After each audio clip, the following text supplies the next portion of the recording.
இன்னைக்கு நம்ம பார்க்க போகிறது கரிசல் இலக்கியம். கோவில்பட்டியை சுற்றிய வட்டார பகுதிகளில் தோன்றிய இலக்கிய வடிவம் தான் இந்த கரிசல் இலக்கியம். காய்ந்தும் கெடுக்கிற பெய்தும் கெடுக்கிற மலையை சார்ந்து வாழ்கிற மானாவாரி மனிதர்களின் வாழ்க்கையை சொல்லும் இலக்கியங்கள் தான் இந்த கரிசல் இலக்கியம். கரிசல் மண்ணின் படைப்பாளி கு. அழகிரிசாமி கி. ராஜநாராயணனுக்கு முன் எழுதத் தொடங்கியவர். கரிசல் களத்தையும் அங்குள்ள மக்களையும் மையப்படுத்தி இந்த கரிசல் இலக்கியத்தை நிலை நிறுத்தியவர் கி. ராஜநாராயணன்.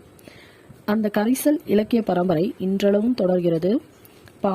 செயப்பிரகாசம், பூமணி, வீரவேலுசாமி, சோ. தர்மன், வேலராமமூர்த்தி இன்னும் பலரின் மூலமாக தொடர்கிறது. கோபல்லபுரம் எனும் புதினத்தை தொடர்ந்து எழுதப்பட்ட கதையே கோபல்லபுரத்து மக்கள்.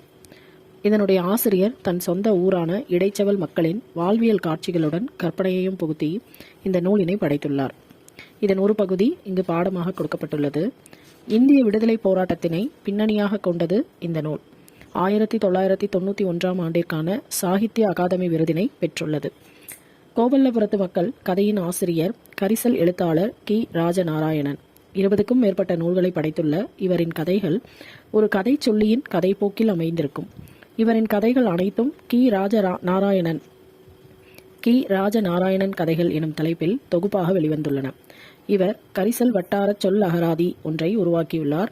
இவர் தொடங்கிய வட்டார மரபு வாய்மொழி புனைக்கதைகள் கரிசல் இலக்கியம் என்று அழைக்கப்படுகின்றன.